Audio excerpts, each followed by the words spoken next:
Welcome to Commander Central episode 219, and today we're coming at you with a special Monday edition of Decks You Play. Today we're taking a look at patron supporter John Egner's Niv-Mizzet Reborn Super Friends deck. I'm Max. And I'm Chris. And is it Niv-Mizzet Reborn or Niv-Mizzet the Living Guild Pact? It's Reborn because the notes say Living Guild Pact, and that's why I redid the intro. Okay. Because even the deck list says the Living Guild Pact. That's why I'm like, okay. I know. Chris, happy Friday. How are you doing today? I am doing wonderful. Can't complain anyways. In your world, anything new? Yeah, sure. Let's see. What did I do yesterday?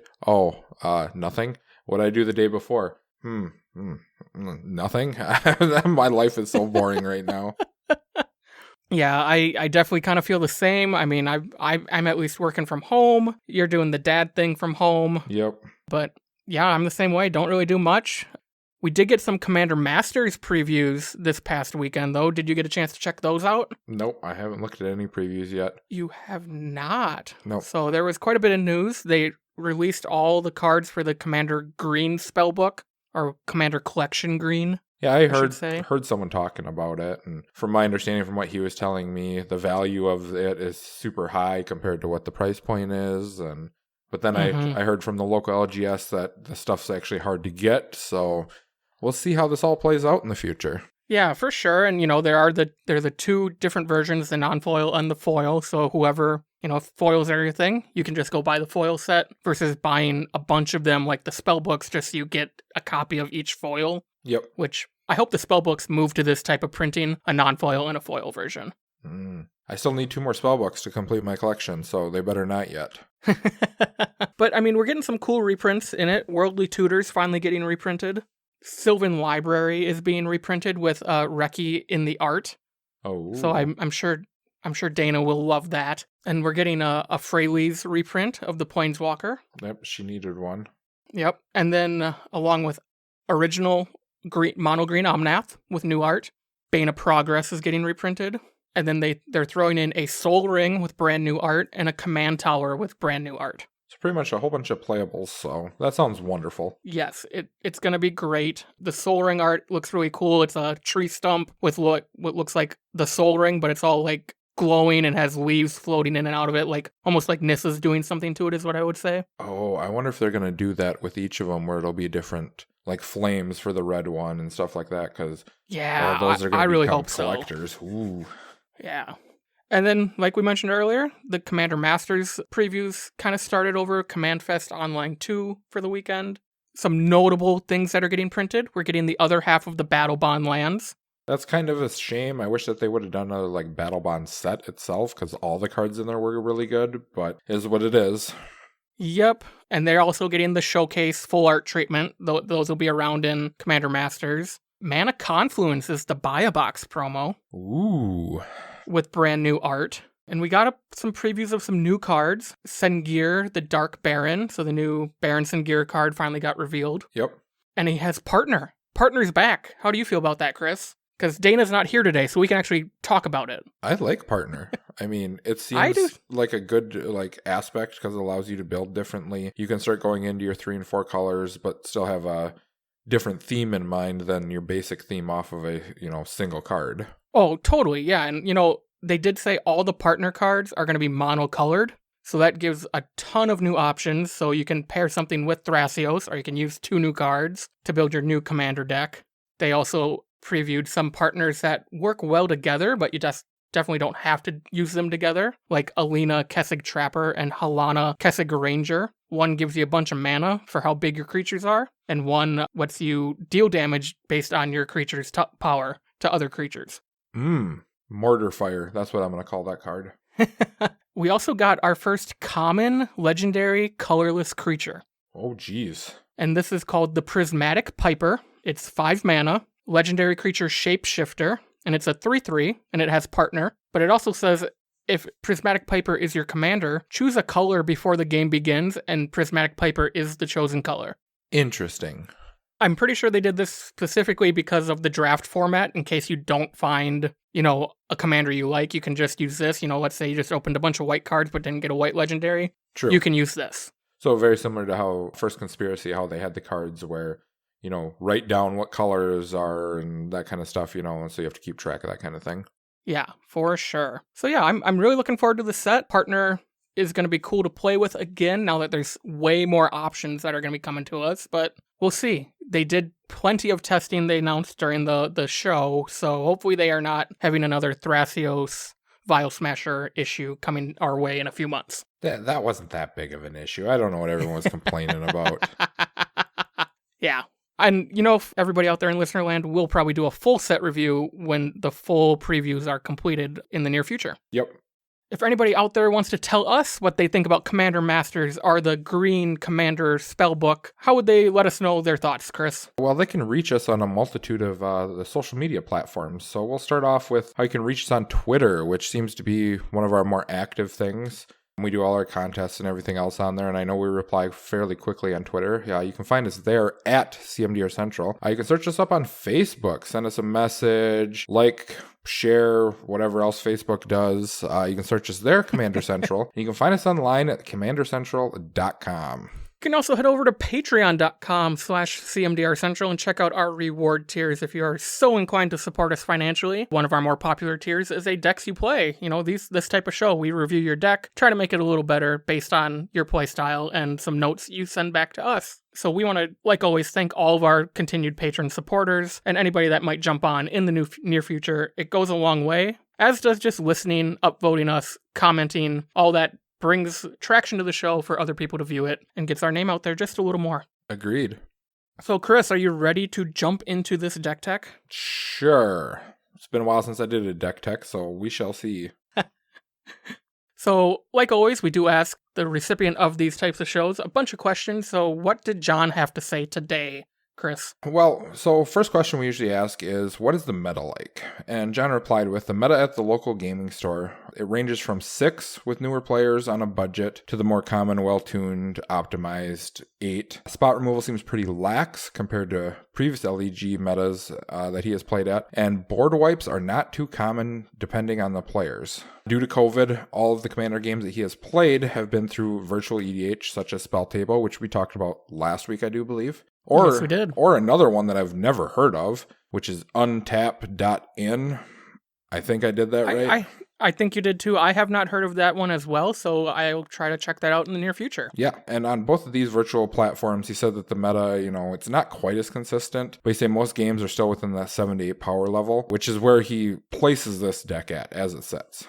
So okay. Next thing that we ask is always, what is the goal of the deck? So this deck's theme is Super Friends and guild colors with minor Voltron theme of using Niv to commander damage out opponents.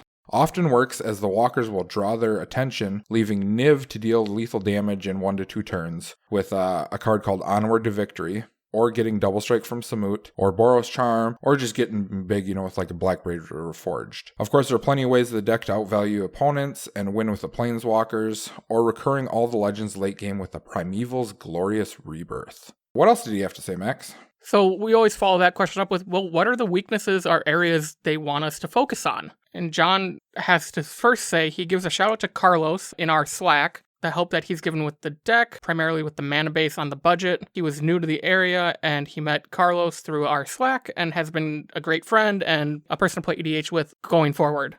He says the mana base seems to have improved the tempo of the deck, but any additional recommendations for a 5-color mana base on a semi-budget would be appreciated. He did mention he's running the Shocks, and all the Ravnica and War sets have made the deck initially possible on a budget because they were just in Standard, or technically still are in Standard? Yep, until... Or is that just War? I think they're all in Standard. I could be wrong with this until Zendikar drops. Okay. He said he started between Dominaria and Guilds of Ravnica, so he's a kind of a newer player, but this deck came together pretty quick. Wonderful, he said other areas he would like us to focus on are any card recommendations for other walkers or other guild color pair cards to supplement the deck. So I think we can probably help out with that. Yeah, definitely.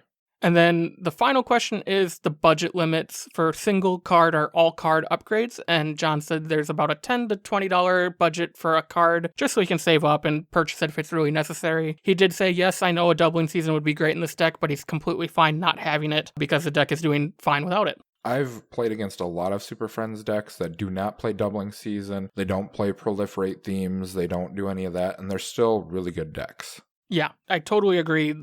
So I think we'll start out with reading Niv-Mizzet Reborn. He is a legendary creature dragon avatar for Wooburg, and he has a base power and toughness of 6/6, and he has flying. He also says when he enters the battlefield, reveal the top 10 cards of your library. For each color pair, choose a card that's exactly those colors from among them, put the chosen cards into your hand, and the rest on the bottom of your library in any order.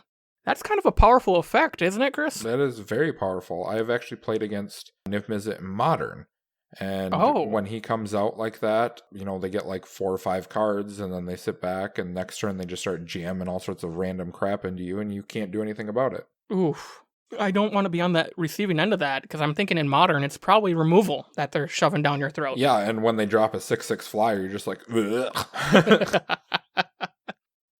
So, Chris, why don't we kick it off with the land base? What's John running in this deck? Well, as he said, he's running, all 10 shocks. Also has cards like Cascading Cataracts, your Command Tower, Exotic Orchard, Fabled Passage, Gateway Plaza, Guildmage's Form, Interplanar Beacon, Karn's Bastion, a couple of the Triomes, Croson Verge, Nesting Grounds, Path of Ancestry, Reliquary Tower, and that's pretty much it. Yeah, because like I said, there's a couple of the Triomes in here and stuff like that. So, the mana base overall looks pretty solid because you have a whole bunch of duels and everything. And, the only thing that's lacking, in my opinion, with something like this is fetches to go for this stuff. But being on a budget, I wouldn't want to play fetches in this deck neither. Right. Yeah, I definitely agree with that. The land base looks super solid for a 5-color mana base. We've talked about this in the past where when you get up to that 4-color, 5-color, you have to make sacrifices with your utility lands so you can hit your colors all the time. Yep. Especially when your commander is all 5 colors versus something like Golos, where it's a colorless casting cost and a Wooburg ability. Yes. So I agree, the land base looks great. I love Interplanar Beacon. That's just huge in this deck. Whenever you cast a Planeswalker, gain a life. That's wonderful. Do you have any recommendations? Anything you would change? I know you said you'd mentioned the fetches. Is there anything else you would maybe modify here? There's one land in there I did not mention because I was going to mention that I want to take it out right away, and that's Evolving Wilds. Now, with Evolving Wilds, I don't find that card good enough to be played. So I would take that out, and I would play a Field of the Dead. I wouldn't even hesitate. Field of the Dead in the deck, done, boom, what's up? Yep, that's a great recommendation. This deck, like John said, most of the walkers take the attention away from him, essentially. Yep. But being able to protect your walkers, especially because when we get there, a lot of these are from the newest Ravnica block, so most of them have down-tick abilities versus up-tick abilities. Yes. Being able to protect those an extra turn just to use it one more time, or maybe to proliferate it up a counter so you can use it 2 more times, is going to be huge. It is. The other thing I was going to suggest is remove one of the basic swamps. And in its place, I would play a Bojuka Bog. Yes, now Bojuka Bog comes into play tapped, which can be a downfall, but they both create black mana, but Bojuka Bog has an upside to it compared to just a basic swamp. Yeah, I like that suggestion as well. I don't think this deck is trying to burst out of the gates, so I think that tempo hit, if you pull Bojuka Bog late game, that's not going to hurt you. If you pull it early game, who knows, you might wipe someone's graveyard that is about to combo off or something. Yep, and the other way I looked at it is I did do some playtesting of this deck on Architect, and a lot of your opening turns, or even towards the later game, you're drawing shock lands or the Triomes or something, and you don't want to shock them in. And the Triomes come into play tapped anyway, so Bojuka Bog pretty much plays into that exact same theme. Yep. My only note would be Path of Ancestry. It enters the battlefield tapped, and it can produce any mana of your commander's color identity, so it's just another command tower. Yep. But it also has that clause when the mana is spent to cast a creature spell that shares a type with your commander, you scry 1. Yes. My only note on that is you aren't running any other dragons or avatars, so maybe just put another basic in, or find, maybe Command Tower version 2 is going to come out, or maybe save up and get a City of Brass or a Mana Confluence. Exactly. That would be what I would swap Path of Ancestry for, just because you're not getting the full value of the card, which might not be a big deal. Yeah. Other things that I've thought about because I've built quite a few 4 and 5 color decks in the past. Yes, you have. The other one is Urborg Tomb of Yawgmoth. I know it's an expensive card, but that is a straight up swap for a basic swamp too, and it gives you black mana on everything else. So it helps kind of, smooth things out, especially if you're running more black. But you can start cutting, the basic swamps, which don't do as much as what another card would. Yeah, I definitely agree there. Okay, any other notes on the land base today? I really like Karn's Bastion, even though it's colorless. Oh, yeah. The other thing is we did not suggest Scavenger Grounds, and I know Dana would say Scavenger Grounds immediately in this deck, but the thing that I do not like about that is you're playing a risky game with too many colorless lands, and you already have a few in here, and obviously they're in here for a reason, like Karn's Bastion lets you proliferate. Where was the other one? Nesting Grounds. It's so good. It is a very, very good card. Being able to move a counter from one target permanent to another target permanent, it's only at sorcery speed, but that could mean the difference of, hey, I need to alt this walker. Oh, I'm just going to go bloop bloop and alt him instead. Right. I mean, or worst case, I'm going to move this +1 counter from Spark Double onto the real Niv-Mizzet. Yep. And that's enough damage to kick someone out of the game. Yeah. So, I mean, you got to be very careful. I do like that there's only like 2 right now, 2 or 3 colorless land sources in here, which is perfect because if you do too much, it's going to backfire and you're going to hate it. Yes, I completely agree. Okay, how about we jump over to the instants, Chris? Sure. Instants. There are 6 instants in this deck. We have Assassin's Trophy, Boros Charm, Death Sprout, Despark, Dovin's Veto, and Onward to Victory. I struggled looking at these instants because I think this is exactly what you want when you want to pull guild pairs out of your top of your deck. Yeah. The one card that I know he talked up Onward to Victory in his, our pregame stuff because it does wonders. I would honestly pull this card, and I was thinking about playing Bring Delight. Bring Delight at 5 mana. You can put Wooburg into it. Lets you go for an instant sorcery or creature to just instant cast, which is really good because then you can go for whatever you need. Like my personal bet that I would go for is like Golos or Joyra or something like that are in the creature suite that are just going to help you move along the game at a quicker tempo. Oh, totally. Yeah, I actually really like that suggestion. Is Bring to Light an instant? Oh, it's a sorcery. But still, I do like that swap. I mean, otherwise, this is pretty much just removal, some protection, and everything I would want to run in this deck. Yeah, I mean, because you could switch it up for more value stuff, like Death Sprout is a very good card, lets you ramp plus kill, but you could switch it up for like a Putrefy or something that's 1 mana less. Yes, you don't get to ramp, but it can destroy something. Yep. You could go Mortify, you could go Anguish Unmaking. I mean, you could even move into Swords and Path, which I am very happy that I don't see a lot of staples in this deck. So I was really excited when I was looking through this deck going, oh, not staples. Ooh, I like this. Yes. Yeah, no, that's a really key point. Seeing that Niv-Mizzet kind of puts the restriction on you by doing the guild colors. Yep. Maybe you have to not play the staples, which is really cool to see. Yep. Yeah, you got to kind of stick within like a 2-color realm instead of, going into the solo colors. Yeah. Okay, Chris, where should we move to next? How about we jump over to the sorceries? Since we were talking about instants, we can just go right into sorceries. Okay, so there are 15 sorceries. We have a Cultivate, Farseek, Graze of Granite, Hour of Promise, Kamal's Judaic Vow, Last One Standing, Merciless Eviction, Nature's War, Plane-Wide Celebration, Primeval's Glorious Rebirth, Savage Twister, Skyshroud Claim, The Elder Spell, Time Wipe, and Urza's Ruinous Blast. Yes, I like all of these cards, but there's quite a few that I don't like. And why I don't like them is because there are cards that are better, but these cards fit perfectly into what Niv-Mizzet's trying to do. And that's why it was very hard for me to want to cut something in here. Yeah, I have a couple suggestions. I don't know what you would cut for them, but one is a tutor in Ignite the Beacon. Yep. It lets you tutor for 2 Planeswalkers and then put them into your hand. And this is going to come in handy when we get to the Planeswalkers. This is where you want to use this card probably to find your monocolored Planeswalkers, because there are a few in this deck, and I'm going to suggest a few later on in the show, but that's how I would use this card, is to go find your monocolored, since Niv-Mizzet is not going to be able to get those off the ability. Yes. Like, I want to put an Austere Command in here over Gaze of Granite, but Gaze of Granite plays into Niv-Mizzet. You can grab it, and I mean, it's just... Right. Niv-Mizzet really restricts what you want to do, and...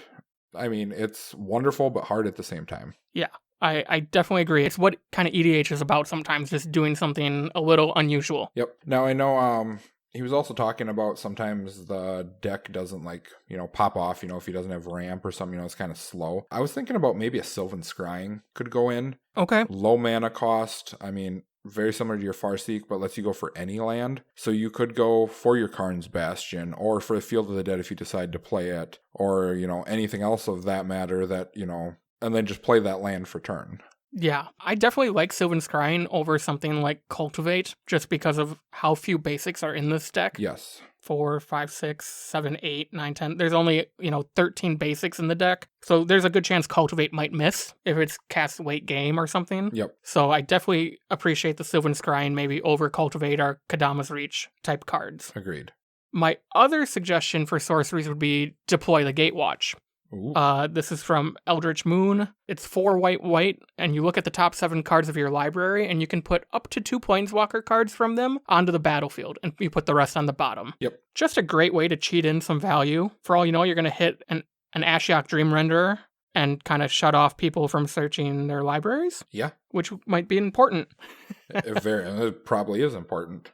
No, overall, I like it. Like I said, there's no staples in here aside from like your Farseek and Cultivate, Nature's Lore, that kind of stuff. But it's more of, weird stuff like Savage Twister, Last One Standing, little board wipes that aren't, premium top of the line stuff, but they play perfectly into what you're trying to do. Right. I mean, Last One Standing, I've been on both the lucky side of having my one creature survive and on the side that everybody else typically is and having all my stuff destroyed. This is just a great deck. Yep. If you end up losing Niv-Mizzet, you recast them, but you keep all your Planeswalkers. Those are important. Yeah. The only thing about Last One Standing, and I don't know if anyone's ever ran into it, but this crossed my mind as I was doing my notes for this, is what if you're playing against a token deck and they have 75 tokens out? How do you randomize which creature lives and which ones die? So I have ran into this you roll type of 5 situation. D20s and... So seeing that in the world of COVID, a lot of this is being played over spell table. Yep. I have ran into this in a virtual EDH game where someone had 30 creatures on their battlefield. It was like a token deck. Someone just said, okay, Max, your 3 creatures are 1, 2, 3. The next player was 4 through 10. And when they got to that player, okay, we have 50 creatures. They just went to Google and said random number generator 1 through 50. Okay. And then said, yep, it's 50. And, they just say the number, and it's kind of a trust thing. Yeah. I've seen people do it on their phone so they could actually show the phone on the camera if they weren't using their phone for their camera. So there are ways around it. Through virtual EDH, it's kind of an honor system thing, but it works. It's a pretty rare, too, when you run into that guy with 100 creatures that hasn't won yet, so... Oh, I've seen it, man. You got a Glacial Chasm or something sitting out there, and they're just going, I'll just make more creatures. Yep. Someone will take care of that for me. Okay, anything else for sorceries here? There's a lot of things that I could change up. It's really hard, but I'm trying to avoid the staples. I'm trying to stay within a nice, clean budget for this. So I like how it sits. Apparently it plays fine because he didn't say anything bad about anything, it's slow. The sorceries don't do enough. I want to be, more board wipes or less board wipes or more removal or whatever. So. Right. Yeah, I agree. Those are my 2 suggestions. And it's just more to kind of advance his board state more than anything. Yep. Maybe win the game a little faster. So why don't we jump over to the enchantments, Chris? Enchantments. There are... What? What was that? What is John running? How many?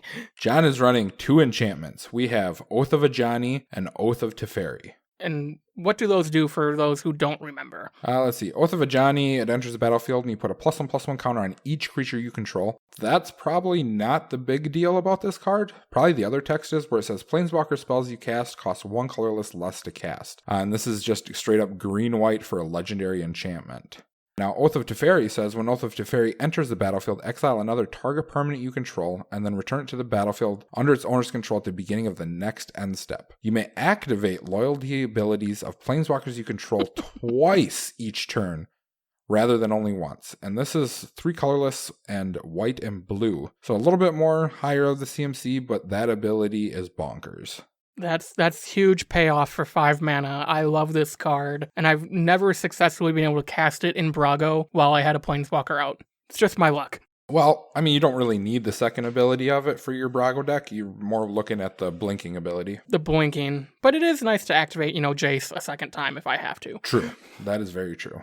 Both of these enchantments I love both of them. They both play right into what the deck's trying to do. They're sticking on the super theme, Super Friends theme. Oath of Teferi allows you to blink, especially with your walkers that tick down.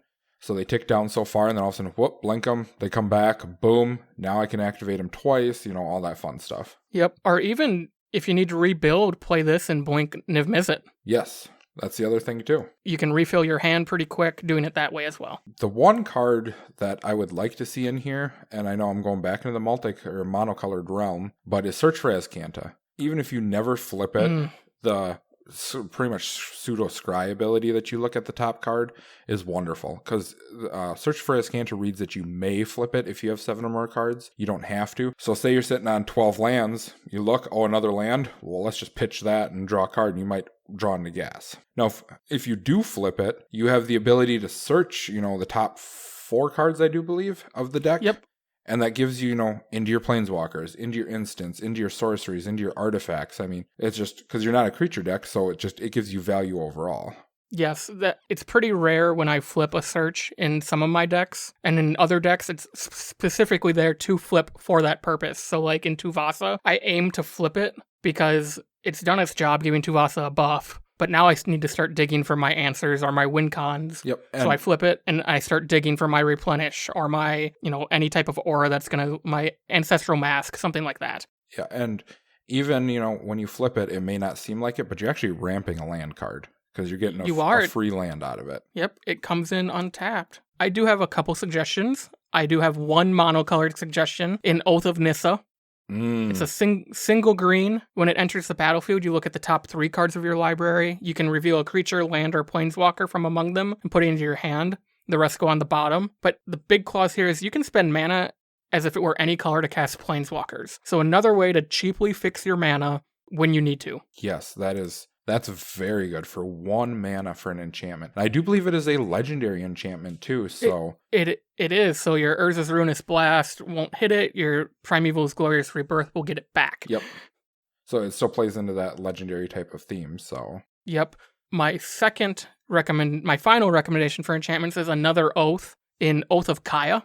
Oh, that's another really good one. This is 1 white-black for a legendary enchantment. When it enters the battlefield, it deals 3 damage to any target, and you gain 3 life. So maybe you take out someone else's planeswalker, or they're just hit him in the face. But the best part is, whenever an opponent attacks a planeswalker you control with 1 or more creatures, Oath of Kyle deals 2 damage to that player, and you gain 2 life. Which is really good, too. This is really good, and it's a little bit of redundancy to the Sarkhan, the Masterless, which is in the deck, which is whenever a creature attacks you or a planeswalker you control, each dragon you control deals 1 damage to that creature. So now you just have a second way to deal more damage. Yes. And you're also gaining some life off of it, too, which is huge. That's actually pretty good, indeed. Yeah, because it's going to force people to think, how much can I keep attacking you? Because I'm still going to keep getting pinged by this. Or do I just ignore your walkers and pray that you don't go off with them? And exactly. So it's either going to allow them to keep attacking your walkers, which you want because you want to get in there with Niv-Mizzet damage, and then they still get drained. Or they're going to leave your planeswalkers alone and you're going to generate so much value over turns because they're deciding to hit you in the face instead. Definitely. Anything else for enchantments, Chris? No, enchantments were a hard one for me because there is a multitude of them that you could play in there. But the way I look at it is you're playing a heavy permanent deck already. You kind of want to stay away from that. You'd rather be slamming planeswalkers out rather over the enchantments. So only playing a few enchantments that actually boost your overall game plan is the way to go. Yes, I 100% agree with that. Why don't we jump over to the artifacts section, Chris? Artifacts. John is running 6 artifacts. We have Arcane Signet, Black Blade Reforged, Chromatic Lantern, Chromatic Orrery. Yes. I don't know how to pronounce that. I can never pronounce those properly. Orrery, yes. Good enough. The Chain Veil and Tome of the Guild Pact.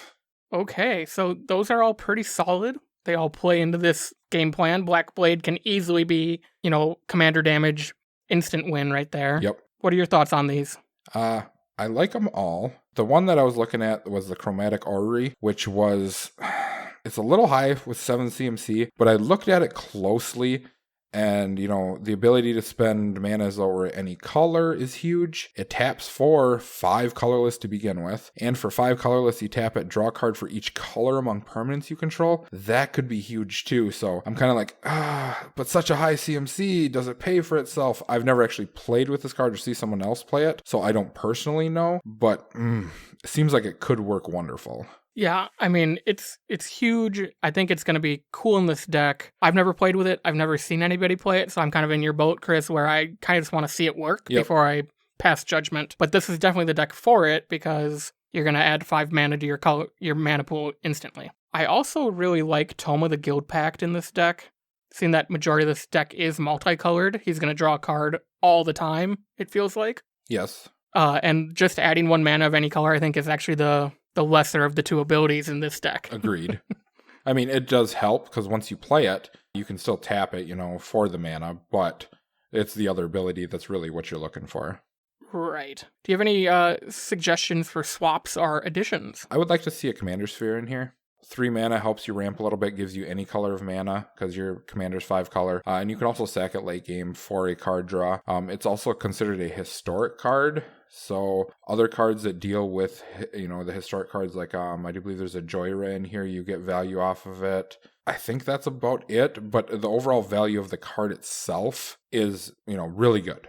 Yeah, I totally agree. I think their Rona, Disciple of Gix, is also in here that deals with historic a little bit. But yeah, I agree. It's just a nice solid mana rock at 3 CMC. Granted, he's running Arcane Signet and Chromatic Lantern. 1 more isn't terrible, especially because the next mana rock he has is at 5. Yes. And then at 7. So what to swap for it, I'm not sure. I think it kind of depends on how well Chromatic Orrery does in the deck. Yep. The other card that had crossed my mind, because I've seen people play it before, and if you want to have a fun game time or something, or you're having an issue closing games, you could play Door to Nothingness.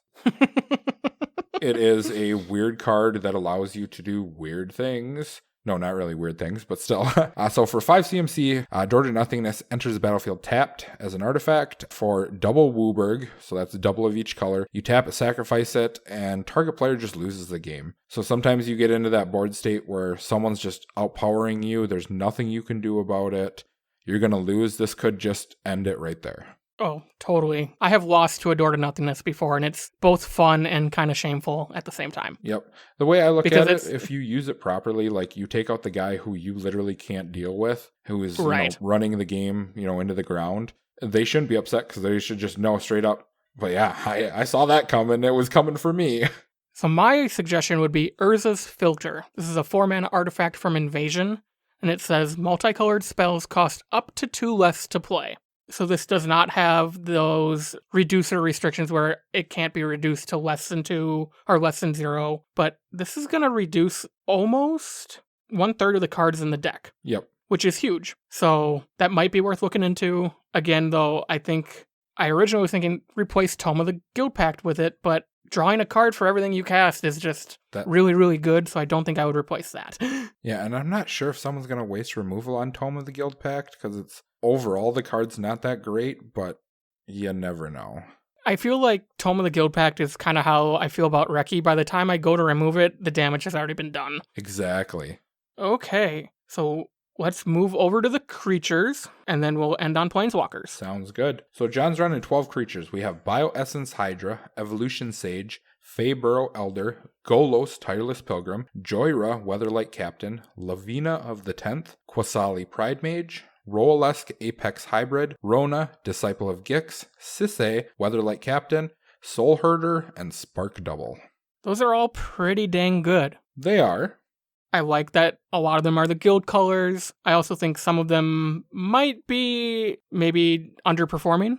I agree with that too. Such as like Rona. So Rona is 1 blue-black for a 2/2 legendary creature, human artificer. When it enters the battlefield, you may exile a target historic card from your graveyard, and then you may cast non-land cards exiled with Rona, and then you can pay 4 and tap her to exile the top card of your library. Yep, it's Basically, the way I look at this card is it's just kind of a hidden engine. Yeah. If you're in a bad situation, you can use it to get something back. You could also go the other route of like an Eternal Witness or something like that. Granted, we're not staying within the guild colors, but you immediately get it back, so you don't have to worry about Rona getting destroyed and not being able to cast that card. Yeah. My recommendation for something over Rona, which is not a multicolored card, but it is the budget alternative to a doubling season, and that would be Pure Imaginative Rascal. Yep. It's 2 and a green for a 1/1 legendary creature human, but if one or more counters would be put on any permanent your team controls, that many +1 of those kind of counters are put on the permanent instead. Yes. And you get a free shuffle out of it, even though we aren't running Toothy. Yeah, that is true. So that would be what I would replace Rona with, just because I feel like Rona is one of those, the last life craft on the boat that's sinking, and hopefully this is what gets you back in the game. Yep. I was thinking about Kenrith the Return King, another monocolored card, but due to the simple fact that you are playing Planeswalkers, Kenrith has, it's 5/5 for 5 that has 5 different abilities that could actually pay off in your benefit. Like you could be drawing cards out of it. You could actually reanimate your opponent's creatures to your side of the field to do your dirty business or gain life if you need to. I know it's kind of out of what you're trying to do, but having another good creature, because personally, I don't like Rolesque. And I was thinking about replacing Rolesque with that, because Rolesque needs to die to get all the proliferate triggers. So that's because Soul Herder's in here, and Soul Herder's phenomenal card for what he's trying to do. So that's what I was thinking, but you never know. I mean, this is actually a deck that I would have to sit down and play against and see how each card looks and how it plays to really say, nope, that card's not good at all type of deal. Yeah, I like Rolesque in this deck because it's not the commander, even though with the new dies trigger rule change, it's even better as a commander now. But there's not many beaters in this deck, and this is just another 4/5 flyer with, it's going to deal damage and might just take away a removal spell versus one of your Planeswalkers eating a Beast Within. Yep. The other card I was contemplating with, and I actually pulled it off my notes, but now more that we talk about it, I might, suggest this, and that is Joda. Now, Joda is a 4/3 flyer for 1 and Jeskai, I do believe. Correct. And he has the ability of, you can just cast spells for Wooburg. So once you hit the 5 mana, you can pretty much just cast anything. So you could start upping your curve a little bit just to be able to cheat cards in. Yeah, I actually contemplated Joda as well when doing my notes, but just looking at the average CMC of it being, 3.89 or something like that, 3.82? Yes. I didn't know if paying 5 to cast some of these Planeswalkers that are only 3 CMC, is that really are you wasting mana at that point? Yeah, you are, but it's more of a fallback plan. Like, true. If you're stuck on something, so let's say that you're missing one of your colors or whatever, and you can create it just once out of like a mana rock or something, then you can cast it if you need like a double pip, like on Gaze of Granite or Time Wipe or something, where you have double pips. So it allows you to actually get those cards out. Yeah. No, that makes a lot of sense. I think deep down, I just couldn't figure out why it was better than Golos, and Golos is already in the deck. It's not. Golos is just phenomenal, period, I think. Golos is great. Okay, any other suggestions for the creature slots? Not really. Honestly, if I were to do this, I'd probably cut my creatures down farther. Like the key creatures that aren't doing anything, I would just cut them completely, wouldn't even bother replacing them, and just add more Planeswalkers or other spells that will help boost your game plan. Yeah. I must say, though, an all-star in this creature suite is Lavinia of the 10th. Detaining all your opponent's creatures until your next turn is pretty good. Now, imagine combining that with Soul Herder every turn. So good. Because you blink it, and then when Lavinia enters the battlefield, you detain again. Oh, and then you put a counter on Soul Herder. Yep. There's the combo I was missing. Okay. Yep. Thank you for explaining that to me. Because at first I'm like, I just want to cut Soul Herder. I'm like, I don't like this card in this deck. And I'm like, but wait, what am I missing? See, and I stopped at that part. What am I missing? I'm like, well, hopefully the other two guys will figure it out because I can't find it. Yeah, I mean, like, blink Spark Double, create a copy of something different. I mean, Soul Herder, I think Soul Herder is the all-star of this deck overall. Blink Niv-Mizzet and get more triggers off of him. And I mean, it's really good. For sure. Okay, last but not least, the main course of the deck in Planeswalkers. So there are 20 of them. We have Ajani the Great-Hearted, Aminatou the Fate Shifter, Angrath, Captain of Chaos, Ashiok Dreamrender, Domri Chaosbringer, Hotley Warrior Poet, Kaya Orzhov Usurper, Kiora Behemoth Beckoner, Nahiri the Harbinger, Nicol Bolas Dragon God, Oko Thief of Crowns, the only format he can be played in. Pretty much. Saheeli Sublime Artificer, Samut the Tested, Sarkin the Masterless, Sorin Vengeful Bloodlord, Tamiel Collector of Tales, Teferi Time Raveler, The Royal Scions, Ugin the Spirit Dragon, and Vraska Relic Seeker. Yes. So I think what we'll do is if we have suggestions on what to swap in and swap out, we'll read the Planeswalker we want to swap out. Okay. And we'll read the Planeswalker we want to read in versus reading thousands of lines of text on all 20 Planeswalkers. Sounds good. So Chris, do you have any suggestions for Planeswalkers? Yes, I do. The first one was Saheeli Sublime Artificer, I do believe is what her name is. That is correct.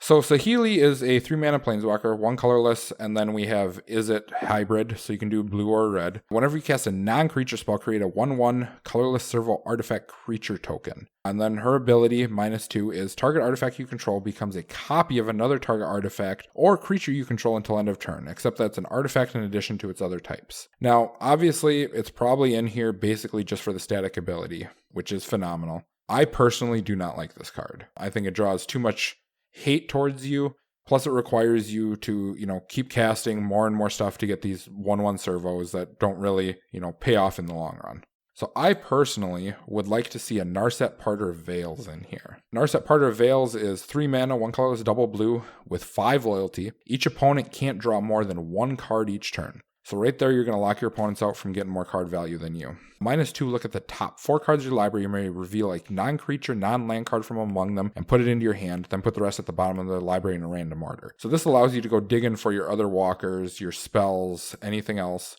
Now, these 2 cards together would probably be phenomenal. So you could probably replace something else with it. It's just, this is my personal, I've never really liked Saheeli, so I'm probably being a little biased on this.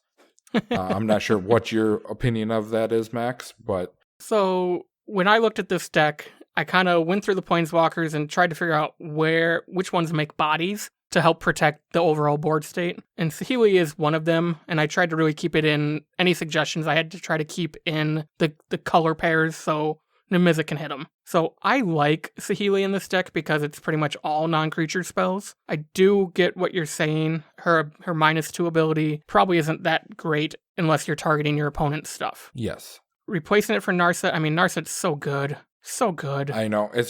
I like the ability of digging through your deck more than having to cast, because as we went through this deck, as you listeners have listened, you're probably saying, where's the card draw? Where's the card draw? There really isn't a whole lot of it. So anything that you can gain that little bit of extra value to go for the cards that you need is going to be huge with it. So my first suggestion was a different Narset, actually. Oh boy. I know which one this is too. It's probably the Kung Fu Narset, isn't it? No. Oh, really? I'm going all the way back to Dragons of Tarkir with Narset Transcendent. So this is 2 white-blue for a Planeswalker Narset with 6 loyalty. I mainly like it for its +1 and its ultimate at -9.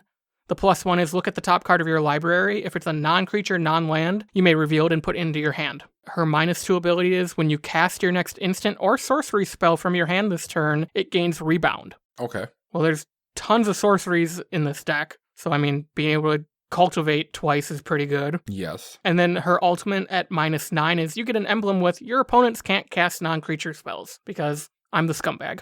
Now, doesn't her -2 or -1 or whatever give you the look at the top X amount of cards for an instant or sorcery too? Her +1 is look at the top card of your library. Okay. If it's a non-land, the other one's non-creature, Rebound. yes. Okay. I really like this because of the draw ability on it, and her ult is amazing. I would consider replacing Ajani the Great-Hearted with this. Ajani is 2 green white for a 5 loyalty planeswalker. It has a static ability of your creatures you control have vigilance. Its +1 is you gain 3 life, and its -2 is put a +1/+1 counter on each creature you control and a loyalty counter on each other planeswalker you control. The -2 is good, but I think this is probably one of the planeswalkers in the entire deck that will eat removal very quickly. Yes, he's going to die immediately because you're going to get 1 tick of him. You're probably minusing him to put counters on your walkers, and then immediately everyone on the board is going to turn on you, and It's not going to be a pretty sight. Yeah. So as I kind of mentioned earlier, as I'm looking now as the deck is, there are only 5 Planeswalkers that actually create bodies, Saheeli being one of them, and 6 if you count Sarkhan turning your walkers into dragons. Yes. Which is a win con, I guess. But doesn't he also create dragons? Yes, his -3 create a 4/4 dragon creature token with flying. Okay, so 6 total. Yep. So what is your next suggestion, Chris? So I want to remove Huatli, Warrior Poet. Her abilities overall, +2, you gain life equal to the greatest power among creatures you control, 0 to create a 3/3 green dinosaur creature token with trample, or -X where Huatli deals X damage divided as you choose among any number of target creatures. Creatures dealt damage this way can't block this turn. All good abilities. I mean, granted, it is what it is. But she only starts with 3 loyalty for a 5-mana Planeswalker. So you're going to uptick her to get her up to 5 or 0 her. She's going to die fairly quickly. So I decided on a walker that doesn't fit into Niv-Mizzet, but he's extremely powerful. A little bit more CMC, but can do a lot of other stuff. And that's Ugin the Ineffable. Now, Ugin is 6 CMC for 4 loyalty. The static ability of colorless spells you cast costs 2 less to cast. That makes nothing in this deck. Doesn't mean a thing. It's the +1 ability that's going to be huge. You exile the top card of your library face down. You can look at it. Create a 2/2 colorless spirit creature token. And then when that token leaves the battlefield, put the exiled card into your hand. So you're getting a token out of this for a plus ability. Plus you're getting a card if that token dies. The other thing is that Ugin's -3 is destroy target permanent that's 1 or more colors. You pretty much just destroy anything. I mean, unless you're playing colorless, which the chance of you playing against all colorless decks is pretty slim, and having to destroy an artifact is pretty slim anyways. So being able to take out someone's doubling season, for instance, or their commander is hugely powerful with this card. Yeah, I mean, Dana plays this in his DeGero deck, and it's card draw. That's all it is. Yep. And I know it doesn't play into Niv-Mizzet, so if you play Niv-Mizzet, you flip them over, you can't really grab them. But the ability to even just have him in the deck, at any point in time where you do end up getting him, he could just take over the game by himself. Right. Or, like I said earlier, this is something Ignite the Beacon goes and gets. Yep. Okay. So my next suggestion would be a monocolored Planeswalker as well in Tezzeret Artifice Master. He's 3 blue for a 5 loyalty Planeswalker. He has a +1 ability of create a 1/1 colorless Stopter artifact creature token with flying. So again, just bodies. I'm looking for bodies. That's kind of what I think about when I think Super Friends is Planeswalkers that can protect themselves so you can keep using the Planeswalkers. Yes. He has a 0 ability of draw a card, and if you control 3 or more artifacts, you draw 2 cards. So Saheeli makes servos, this makes Stopters, you have, half a dozen artifacts already in the deck. I think you're going to hit that 0 ability pretty easily, just how the deck is, but also you can still draw a card. Yes. Which is still nice. And then his ultimate at -9 is you get an emblem with, at the beginning of your end step, search your library for a permanent card and put it onto the battlefield and shuffle your library. Hey, that's how you go get your Ugin, or you go get your Captain Sisay, or your Joyra, or anything you want. Anything that's just going to close the game. Go get that Black Blade Reforged. Agreed. I would cut Kiora Behemoth Beckoner for this. Yes, I was looking for a cut for her too. My suggestion for the cut would have been Commander Sphere, just for the simple fact that pretty much her ability to untap a permanent is pretty much like you having a mana rock anyways.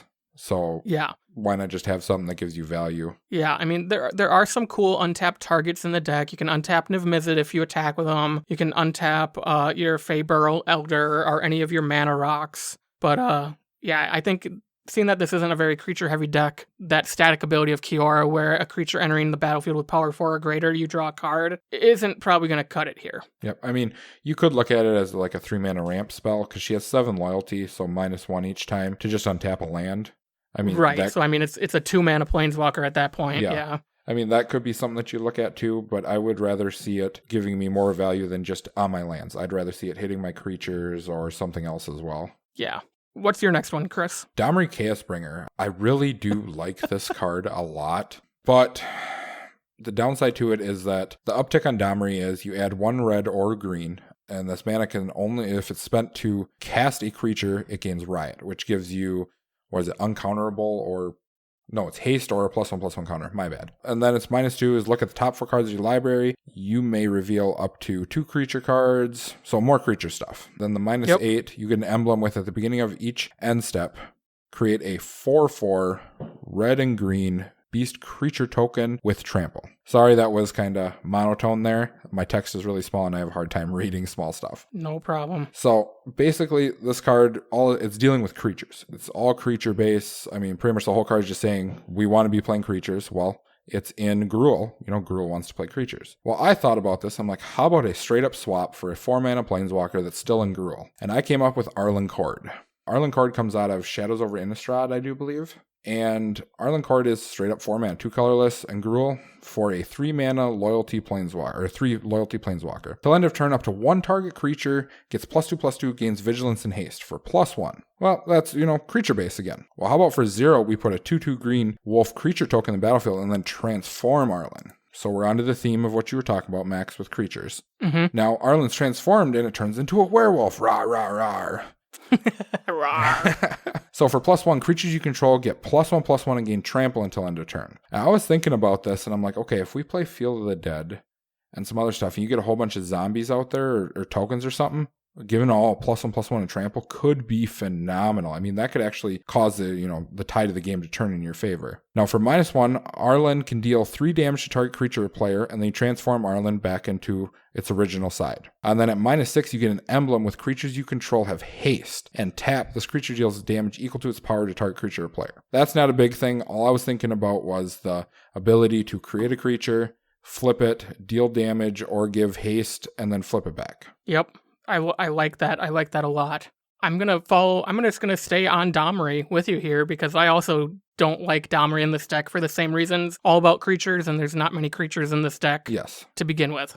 I'm doing the same thing. I'm replacing it with a 4-mana Planeswalker in Gruul, but I'm replacing it with Xenagos the Reveler out of original Theros. Create some satyrs? Creating some satyrs, you're correct. So he has 3 abilities, and I'm going to start with the 0 ability, which is put a 2/2 red and green satyr creature token with haste onto the battlefield.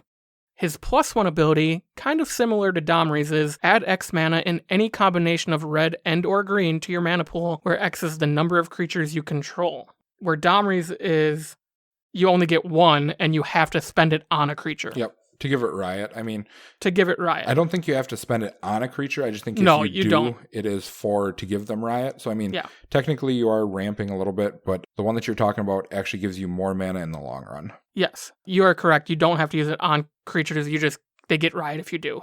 And then his -6 ability is exile the top 7 cards of your library. You may put any number of creatures and or land cards from among them onto the battlefield. So this might be a quick way to get some lands on the battlefield, or find a couple creatures you need to keep the game going. Yeah, because you never know. When you flip the top cards of your library, it could be all creatures up there, Maybe they all got stacked together because shuffling's really weird sometimes. I've had it happen. So then you go into all creatures. Or you flip it and it's all lands and you just go, ho, ho, ho, guess what? Here comes Niv-Mizzet repeatedly. Yeah, I definitely get that as well. Chris, do you have any more Planeswalker suggestions? Oh, I could put a whole bunch of Planeswalkers in here. But we want to try to stick to the color combinations of what he was looking for. And while a couple of them that we suggested weren't like that, it's fine. Because you don't want to have your deck saturated in, all these multicolored things, because then it becomes hard on actually casting it. Then you're relying too much on Niv-Mizzet. And if something happens like, they reprinted a wonderful card called Weeblet or whatever it's called. Obulet or whatever it is, yeah. And that actually prevents your commander from going back to the command zone, if I am not mistaken, because it phases it out until it disappears. That is correct. So, I mean, if something like that were to happen where you can't cast Niv-Mizzet, then you're stuck on to trying to make sure that your mana lines up properly. Whereas if you had a couple of monocolored things, it wouldn't be so hard on your mana base. Yeah. I have a couple odds and ends suggestions here that just would be kind of fun to play in the deck that fit into the guild color themes. The first being Kiora the Crashing Wave. Yes. 4 mana, 2 green blue for a 2 loyalty Planeswalker. Her +1 ability says until your next turn, prevent all damage that would be dealt to and dealt by target permanent and opponent controls. So you can bubble yourself essentially if you're expecting an Alpha Strike from like a Voltron commander. Her -1 lets you draw a card and play an additional land. And her -5 says you get an emblem with, at the beginning of your end step, make a 9/9 blue Kraken creature token onto the battlefield. And that can just win you the game right there. I've seen people, alt that, and it's like, okay, we deal with one of them, and then, they're just going to get another one anyways. Yep. My final one, and this actually might not be great in the deck just based on the average CMC, kind of how we discussed with Joda, but it's a card I've always wanted to play and just can't fit into my decks, which is Sorin Grim Nemesis. 6 mana, 4 white, black for a Planeswalker Sorin with 6 loyalty. His +1 ability says, reveal the top card of your library and put that card into your hand. Each opponent loses life equal to its converted mana cost. So yeah, the average CMC of this deck is 3.8, but hitting a plane-wide celebration off of that, or hitting original Ugin, or hitting, Golos, that's 15 life loss across the table. Yes. I mean, even if you don't hit something big, it's still, that little bit of damage can make a difference. Yes. His -X is Sorin deals X damage to target creature or planeswalker and you gain X life. And his -9 is put a number of 1/1 black vampire knight creature tokens with lifelink onto the battlefield equal to the highest life total among all players. Yep. Can't go wrong with that either. No, you can't, especially if you're playing against someone who's playing a lifelink deck or something, and you're able to alt that and they're at like 100 life and you're just like, bleh. Exactly. Any final thoughts here, Chris, on John's Super Friends Niv-Mizzet Reborn deck? I really like this deck. I like how you stayed in theme with this deck. That was the greatest part. And the thing I love the most is that there's not staples in this deck. Like, there's a couple key ones, that most people play, because there's really anything better of it. But a lot of the cards are not. Like, we don't see like Wrath of Gods or Cyclonic Rifts or any of that key stuff. It's more, what can I play in here that fits into the guild theme so I can stay with Niv-Mizzet, and I'm loving that a lot. Yeah, same here, John. This is a really cool deck. I like that you really tried to stay true to Niv's ability. It's also on a budget, so I also really like that. That, you didn't go all out and buy the best planeswalkers or the best support cards. And the cards we recommended were within the budget as well. So hopefully those you can acquire over time and maybe make this deck even better. I really hope I get to play against it through virtual EDH one of these days. But all in all, thank you so much, and thank you for supporting us on Patreon and just being a cool member of our community. So, I think that wraps up today's show. We will be back next week, hopefully with all 3 of us. Hopefully. We'll find out in the future. I can't time travel today. I've used all that energy up. Our podcast theme is Retro Future Dirty by Kevin MacLeod, licensed via Creative Commons. Our editor is Rafael Garcia. You can find him on Twitter at Ursa Bearwalker. You can find Dana on Twitter at Dana Roach. You can find myself on Twitter at CMDRCentral_Max. And you can find Chris at YSquishy1. Until next time, I'm Max. And I'm Chris.